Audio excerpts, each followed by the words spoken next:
Good morning दोस्तों, जैसा कि आप देख रहे हो परफेक्ट इंडिया। हम इस लेक्चर में हमको पॉलिटी के जो भी इम्पोर्टेंट फैक्ट हैं उसके बारे में चीज़ें कराएंगे। तो हमने पिछली वीडियो में हमने आपके साथ में शेयर किया था 1909 का भारत शासन अधिनियम।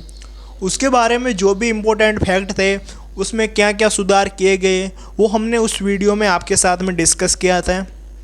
तो आज ही हमारा उसका जस्ट नेक्स्ट वाला पार्ट है, जिसको 1919 का भारत शासन अधिनियम कहा जाता है। और ये बहुत ही इम्पोर्टेंट है, क्योंकि यहाँ से जो फैक्ट होते हैं वो डायरेक्ट एग्जामिनेशन में, वन डे एग्जामिनेशन में डायरेक्ट इससे क्वेश्चन पूछे जाते हैं।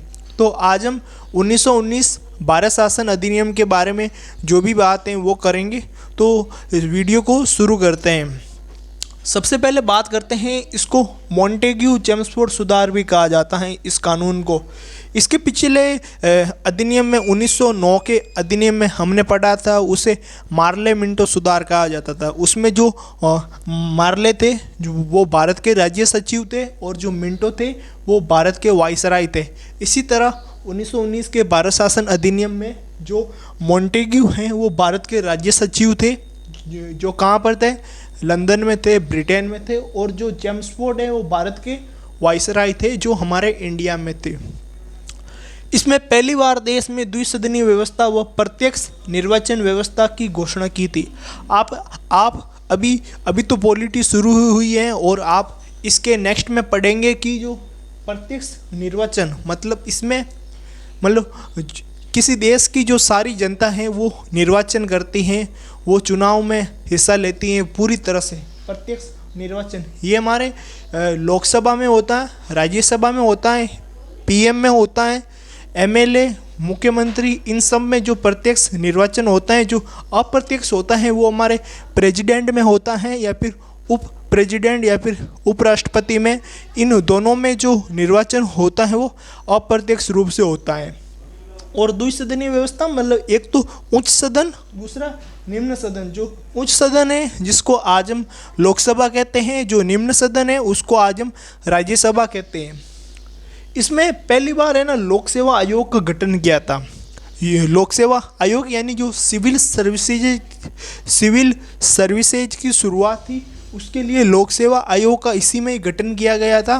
क्योंकि आपने पिछले अधिनियम में पढ़ा होगा कि जो हमने जो 1833 या फिर 1813 का अधिनियम में पढ़ा कि उसमें बात गई थी सिविल सेवकों की भर्ती के लिए, उसमें बात गई थी, लेकिन इसमें उसका आमतौर पर गठन कर दिया गया था। फिर जो प्रांतीय विषय को दो भागों में बांटा गया। अब आपको पता इतना बड़ा देश है, उसमें कितने सारे कॉम्प्लिकेट इश्यू हैं, तो उनको भी किसी पार्ट में डिवाइड करना होगा। तो उसमें जो मुख्य मुद्दे थे उसको एक भाग में कर दिया गया था, जो थोड़े कम इम्पोर्टेंट थे उसको दूसरे भाग में कर दिया गया था। तो इसमें एक तो था हस्तांतरित, सेकंड था आरक्षित मुद्दे। अब हस्तांतरित विषय पर गवर्नर का शासन था।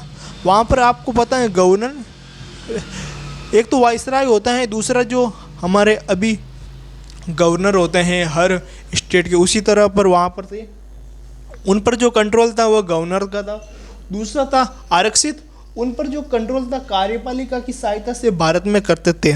वहाँ पर जैसे उच्च सदन, निम्न सदन, इन सब की सहायता से जो आरक्षित विषय थे उन पर कंट्रोल किया जाता है। तो दोस्तों हमने इस वीडियो में पढ़ा, हमारी लगभग पॉलिटी शुरू हो चुकी है।